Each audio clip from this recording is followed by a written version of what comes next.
Officer John Parker never imagined that a simple sandwich could anchor two broken souls to the same corner of Portland every night. For 6 months, after his shift ended, he found Helen Brooks sitting under the flickering streetlight near the old stone church on Hawthorne Avenue. Helen looked older than her 50 years, her tangled brown hair streaked with gray, her eyes hollow yet kind. She sat cross-legged on the cold concrete, wrapped in a threadbare coat that barely protected her from Oregon's damp chill. Tonight, John parked his patrol car close enough to keep her in sight but far enough not to draw stares. He walked over carrying a brown paper bag. Inside, a turkey sandwich, an apple, and a soft roll.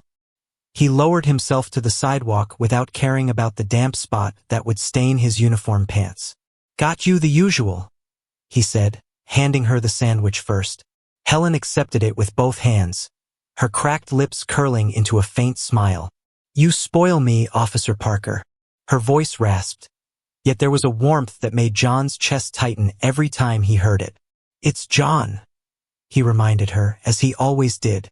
"Just John when it's just us." Helen bit into the sandwich slowly, savoring each piece like it was a feast. John watched her, leaning back on his palms, ignoring the drizzle misting his face. His colleagues thought he was wasting time, a cop sharing meals with a homeless woman who refused help. But for John, these few minutes reminded him why he wore the badge at all. Tonight, though, something felt off. Helen kept glancing past him, eyes darting toward the dark alley beside the church. Her hands, always steady, trembled slightly around the sandwich. "You okay tonight, Helen?" John asked gently. She chewed too fast, swallowed hard. "I'm fine, John. Just bad memories, that's all."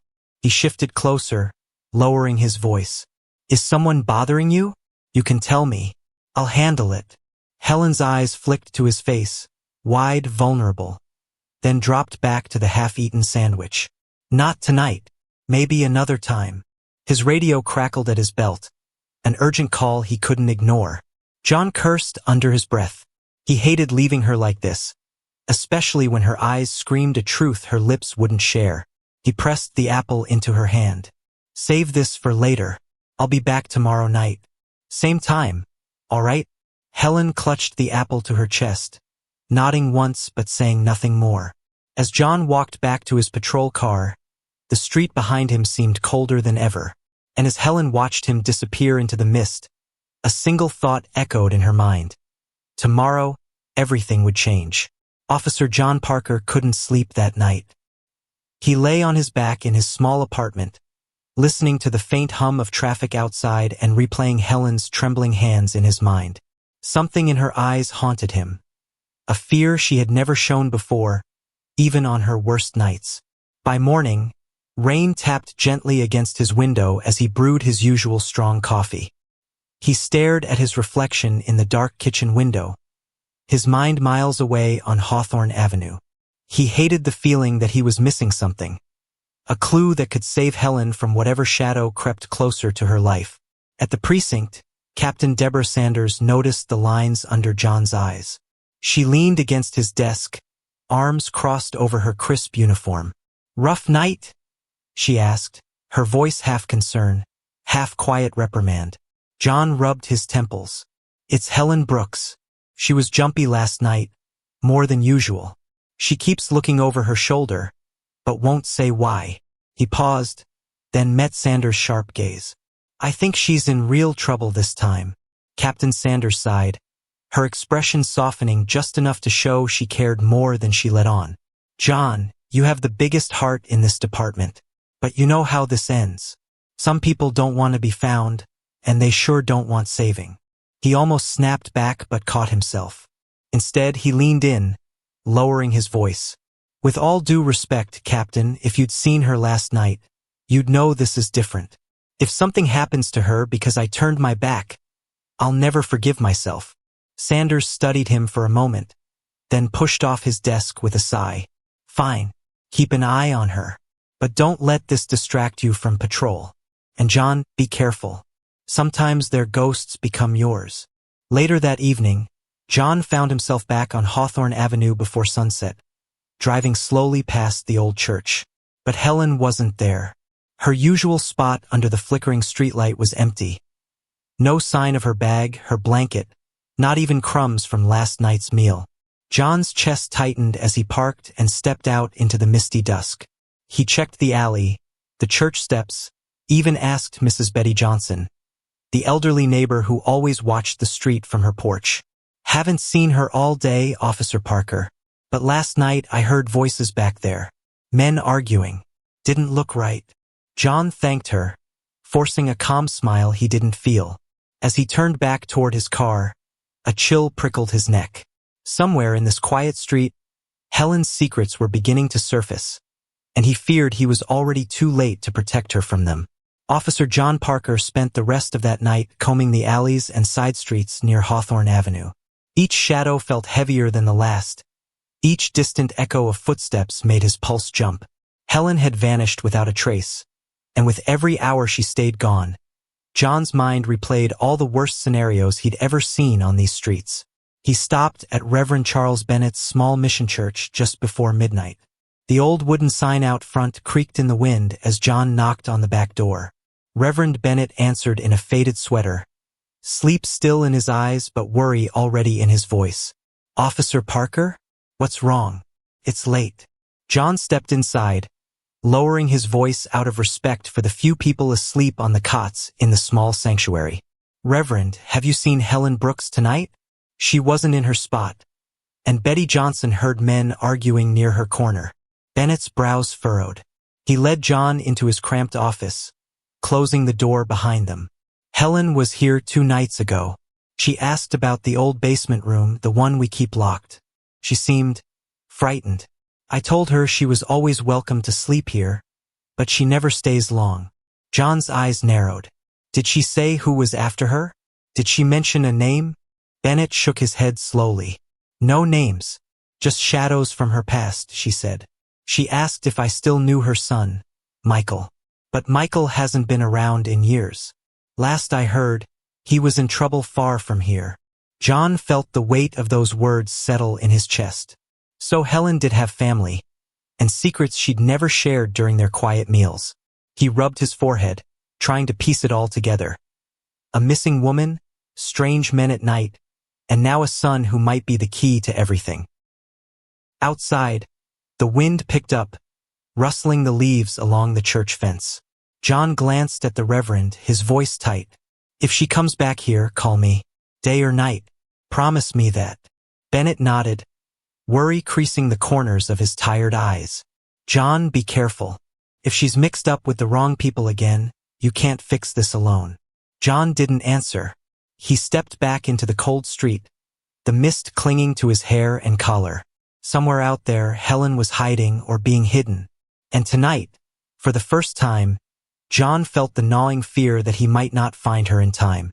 He climbed into his cruiser, starting the engine as the city lights blurred through the drizzle. Somewhere in this maze of forgotten corners, Helen's truth waited in the dark, and John would tear the city apart to bring her back before it was too late. Sleep had become a luxury John Parker could no longer afford. By dawn, he was back at the precinct, pacing the narrow hallway outside Detective Richard Hale's office. Hale was one of the few who didn't mock John for caring too much. He knew when a hunch deserved attention. When Hale finally appeared, balancing a paper cup of burnt coffee, he raised an eyebrow at John's exhausted face. "You look like hell, Parker. What is it this time? Your mystery friend again?" John ignored the jab and followed him inside. The detective's office was a cluttered fortress of old case files and yellowing crime scene photos. John dropped into the chair opposite the messy desk and leaned forward. "Helen Brooks is missing. Neighbors heard men fighting near her spot. Reverend Bennett says she asked about her son, Michael. I need to know where he is now." Hale's brows furrowed as he sipped his coffee. He opened a drawer, rummaging through a stack of folders until he found an older, battered file. He tossed it in front of John. "Michael Brooks, alias Mike Booker. In and out of the system since he was 16. Last record shows he skipped probation 2 years ago in Seattle. After that, he disappeared." John flipped through the faded mugshots and old arrest reports, petty theft, vagrancy, small-time drug charges. But what caught John's eye was an address scrawled at the bottom of one page. A flophouse on the edge of town, long abandoned but rumored to shelter drifters when the weather turned bad. "That place is condemned," Hale said, catching John's intense stare. "Nobody in their right mind stays there unless they've got no other option." John stood, pushing the chair back with a screech. "Exactly. If Michael's hiding, that's where I'd start. If he's near, maybe Helen went looking for him, or maybe someone found her first." Hale sighed, rubbing his temples. "Parker, I'm not pulling a warrant for an empty rat trap based on a hunch. Be smart about this. Don't get yourself written up again for going solo." But John barely heard him. He was already at the door, determination setting his jaw tight. "I'm not letting her slip through my fingers, Rich. Not this time." As he stepped into the morning drizzle, John felt the burden of every unsaid word Helen had left behind. If Michael was the key, John would find him, even if it meant walking into the darkest corners of the city alone. Somewhere in that decaying building, past and present were tangled together, and John was ready to unravel them brick by brick. John Parker stood at the edge of the abandoned flophouse just as dusk swallowed the last hints of daylight. The building was a crumbling skeleton of brick and graffiti, windows boarded up with rotting plywood. A rusted sign swung loosely above the door, creaking with each gust of wind, echoing like a warning he chose to ignore. He tightened his flashlight in one hand and rested the other near his holster. He told no one he'd come alone, not Hale, not Captain Sanders. He knew they'd try to stop him or, worse, drag it through red tape until Helen's trail went cold. John didn't have that kind of time. Inside, the air was thick with mildew and the smell of old fires. Broken glass crunched under his boots as he stepped into the main hallway. Each door along the corridor hung crooked, like they'd been kicked in years ago and never fixed. His light danced across stained walls covered in spray-painted threats and forgotten phone numbers. A faint noise made him freeze. A cough, then the scuffle of feet against debris. He killed his flashlight and pressed himself against the peeling wallpaper, straining to separate the noise from the wind rattling through broken windows. His breath caught when he heard it again. A hoarse voice muttering words he couldn't catch. He stepped slowly toward the sound, every nerve alive with tension. At the end of the hallway, through a door barely hanging on its hinges, John found a figure hunched beside a burnt mattress. Michael Brooks. John's voice was steady, but his heart hammered in his chest. The figure jerked up, eyes wild under a mop of greasy hair. Michael's mugshot had not done justice to how hollow and desperate he looked in the flesh. "Who the hell are you?" Michael rasped, pulling a battered blanket closer around his shoulders. He looked half-starved, his cheekbones sharp against sallow skin. "I'm a cop, but I'm not here for you. I'm here because your mother's missing. Helen Brooks. She was looking for you." John kept his hands visible, palms up, trying to calm the storm he saw brewing in Michael's eyes. For a moment, Michael just stared, chest heaving. Then a harsh laugh escaped him, brittle and raw. "My mother? After all these years? She shouldn't have come here. She shouldn't have." He stopped, voice breaking, eyes darting to the shadows behind John as if he expected someone, or something, to appear. John felt the cold certainty sink into his bones. Helen's disappearance was tangled deeper than he'd feared. And now, standing in these ruins with her broken son, John knew he was only at the edge of a truth that could swallow them all whole. John kept his flashlight low, the beam bouncing off moldy walls as Michael Brooks rubbed his shaking hands over his face. For a few seconds, the silence between them was filled only by the drip of water somewhere deeper in the building. John could feel the weight of it pressing down. Every secret Helen had buried for years was now trembling on her son's chapped lips. "Michael, listen to me," John said, voice calm but firm. "Your mother came here for you. She asked Reverend Bennett about you. She wanted to help. But now she's missing, and I need you to tell me who might want to hurt her." Michael scoffed, pushing himself to his feet with a grunt. He wavered slightly, as if the act of standing cost him more than John could see. "Hurt her? You think I don't know who's really hunting me? She was stupid to come looking. She dragged herself right into their mess. John stepped closer, blocking the door so Michael couldn't bolt. He kept his tone measured, though every muscle in his body was ready if the kid lunged. Who, Michael? Tell me their names. I can protect you both, but I can't do it blind. Michael's eyes flicked around the room, settling on a cracked window where the wind whistled through shards of glass. His shoulders slumped as if the fight drained out of him all at once. There's a guy, Ray Miller.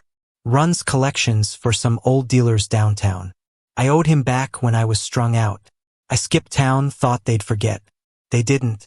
I heard they want leverage, and she's all I have left. John's blood ran cold. Extortion. Kidnapping. Helen was paying the price for debts that weren't hers. He clenched his fists, forcing himself to focus. Where would Ray take her? Think, Michael. Where does he hide people when he wants them quiet? Michael sank back to the mattress, his voice cracking. There's an old auto shop on 82nd. He used it to stash stolen cars, run drugs. If he's got her, he's keeping her there until I show. John's gut twisted with urgency. He grabbed his radio, ignoring the static as he called for Detective Hale. Rich, it's Parker. I need backup. Possible hostage at an abandoned auto shop off 82nd. I'll text you the exact spot. Move fast. He turned to Michael, who sat hunched over, shoulders shaking with silent shame. John knelt beside him, gripping his arm just hard enough to ground him. You're coming with me. Tonight we end this. You owe her that much, Michael, and so do I. Outside, the rain had turned to a steady downpour. As John dragged Michael toward his cruiser, one thought burned in his mind. He had hours, maybe minutes, to reach Helen before the city swallowed her forever. The rain hammered the windshield as John's cruiser sped through Portland's empty streets. Beside him, Michael sat hunched in the passenger seat, arms wrapped tight around his thin chest, eyes darting nervously at every passing shadow. John gripped the wheel so hard his knuckles whitened, the wipers thudding in a frantic rhythm. Detective Hale's voice crackled over the radio. Parker, I've got 2 units rolling your way. ETA 10 minutes. Don't do anything stupid before we get there. John didn't answer. His jaw clenched as he made a sharp turn onto 82nd Avenue. Somewhere in the maze of old warehouses and auto yards, Helen was waiting. Maybe terrified, maybe hurt. All because she'd wanted to find the son she'd never given up on. He glanced at Michael, who caught his stare but looked away, shame burning in his hollow eyes. You listen to me, Michael, John said, voice low but hard as iron. When we get there, you stay behind me. If you try to run, if you warn them, I swear I'll drag you back in cuffs myself. She's not dying for your mistakes tonight. Understood. Michael nodded once, too beaten down to argue. He pulled the hood of his tattered sweatshirt tighter around his face as the car jolted into the cracked driveway of the auto shop. It looked abandoned, a faded sign half hanging over rusted bay doors, weeds clawing through the concrete. But a single faint light inside betrayed life in the gloom. John killed the engine and turned to Michael one last time. Stay here until I say, and pray I find her breathing. He stepped out into the storm, rain soaking through his uniform within seconds. He drew his gun, staying low as he circled to a side door where the metal frame hung crooked from old break-ins. He could hear muffled voices inside, male, harsh, and punctuated by Helen's faint whimper that stabbed through his chest like a blade. He pressed his shoulder to the door, heart pounding so loud it drowned out the rain. Backup was still minutes away, minutes he didn't have. He caught a glimpse through a crack. Ray Miller, built like a brick wall, pacing near Helen, who sat bound to a metal chair, head bowed. John whispered a prayer he hadn't spoken since his father's funeral. Then he slammed his boot into the door, the rotten hinge giving way under his weight. Metal shrieked, voices shouted, and suddenly the auto shop erupted in chaos. John's gun leveled at the man who held Helen's fate in his filthy hands. John's shout split the stale air inside the auto shop. Police! Don't move! His voice thundered off oil-stained walls as the flickering overhead light swung wildly, throwing Ray Miller's massive shadow across the grimy floor. Ray froze mid-step, his hands still clenched into fists the size of bricks. Behind him, Helen's head lifted weakly. Her eyes, bloodshot and half-swollen shut, found John's. Relief flickered there, mixed with raw fear. It fueled John's rage like gasoline on a dying fire. Michael stumbled in behind John, breath ragged, eyes wide at the sight of his mother bound and bruised. He choked on her name, Mom. But John didn't dare look away from Ray, who smirked and raised his palms slowly, pretending innocence he didn't possess. You got guts, cop? Ray sneered, voice low and mocking. Coming here alone. Your boy's too busy eating donuts to back you up tonight. Shut up, John barked, gun aimed square at Ray's chest. He inched closer, boots slipping on an oil slick he barely saw in his tunnel vision. Step away from her. Now. Ray chuckled, a sound that made John's finger twitch on the trigger. But then everything snapped at once. Ray lunged sideways, grabbing an old wrench from a workbench. John fired, the deafening crack echoing through the cavernous garage. The bullet ripped past Ray's shoulder, splintering wood and sending rusted tools clattering to the floor. Michael screamed something. John didn't hear it. He charged forward, slamming Ray into the workbench with every ounce of fury in his muscles. The wrench clanged to the concrete as they grappled. John's gun knocked from his hand in the chaos. Ray threw a wild punch that caught John's cheekbone, stars bursting behind his eyes. But John barely felt the pain. All he saw was Helen, tied to that chair, watching her nightmare unfold all over again. Somewhere behind them, tires screeched, backup arriving at last. Red and blue strobes spilled through the busted windows as Hale's voice boomed orders outside. But John didn't wait. He drove his knee into Ray's gut, forcing him down with a grunt that rattled the old shop's walls. Breathing hard, John grabbed a length of cable from the bench and bound Ray's wrists with shaking hands. You're done, Ray. You hear me? It's over. He stumbled to Helen's side, fingers fumbling at the ropes cutting into her wrists. Her whisper was hoarse but strong enough to break him inside. John, I knew you'd come. And in that grimy ruin, with sirens screaming through the storm, John realized this fight had cost him more than bruises. It had unearthed every ghost Helen thought she'd buried forever. Outside the auto shop, rain washed the last echoes of violence off the cracked pavement. Police cars crowded the narrow alley, their flashing lights painting the broken windows red and blue. Inside, paramedics worked quickly over Helen, wrapping a blanket around her trembling shoulders as John sat nearby, exhaustion carving deep lines into his face. Detective Hale knelt next to John, his voice low but edged with quiet relief. You're lucky you didn't catch a bullet tonight, Parker. Or worse, get that poor woman killed. What the hell were you thinking? John didn't answer at first. He watched Helen clutch Michael's hand, her bruised fingers tracing the back of her son's knuckles like she was memorizing him all over again. For a moment, he saw not a homeless woman or a runaway son, but a family trying to stand back up after life had knocked them down too many times. Finally, John looked at Hale, eyes raw but resolute. I was thinking if I waited for backup, she'd be dead by now. I couldn't live with that. I won't apologize for doing what I swore to do. Hale sighed, but his hand clapped John's shoulder, a silent truce. You'll have to answer to Sanders tomorrow, you know that, right? Paperwork. A mountain of it. John gave a humorless laugh. Worth it. He stood, his muscles protesting every bruise Ray Miller's fists had gifted him. He stepped over to Helen and Michael, kneeling beside them as an EMT checked Helen's blood pressure. Michael, John said, his voice softer than it had been all night. You need to stay close for a while for her sake. You owe her that. You owe yourself that. Michael nodded, tears cutting clean lines through the grime on his cheeks. He squeezed his mother's hand tighter, as if afraid to let go again. I know. I'm not running anymore. Helen's eyes lifted to John's. They were swollen, but behind the pain, a fragile peace flickered. You didn't have to do this for me, she whispered. But you did. John shook his head, a tired smile pulling at his split lip. No, Helen. You did this for you. You showed up every night. You fought to stay alive. I just gave you a sandwich and kept my promise.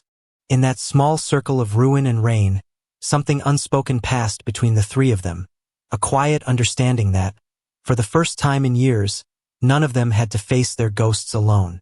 Yet deep inside, John knew tomorrow wouldn't be simple. Helen's scars would need more than stitches to heal, and the city he'd sworn to protect still had corners dark enough to swallow hope whole. But tonight, at least, they had each other, and that was enough. 2 weeks later, Portland woke under a timid sun that pushed through drifting clouds. Officer John Parker sat on a worn bench outside St. Luke's Community Shelter, nursing a paper cup of black coffee. The bruises on his face had faded into yellowish reminders, but the exhaustion still clung to him in places no bandage could reach. The shelter's front doors opened with a soft creak, and Helen Brooks stepped out, bundled in a clean winter coat that a volunteer had given her.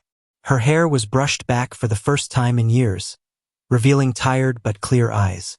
Michael trailed behind her, his hands buried deep in the pockets of a borrowed jacket, a silent promise never to vanish again. Helen sat beside John, her breath clouding in the crisp air. For a moment, neither spoke. They watched the shelter's small garden, where volunteers were replanting winter bulbs, tiny green shoots defying the cold ground. I never thought I'd see a roof over my head again, Helen said softly, her voice steadier now. Much less with Michael near me. Her eyes shone with quiet gratitude. Gratitude she'd never dared to feel while sleeping on damp concrete. John smiled faintly, tracing the rim of his coffee cup with a thumb. You did the hard part, Helen.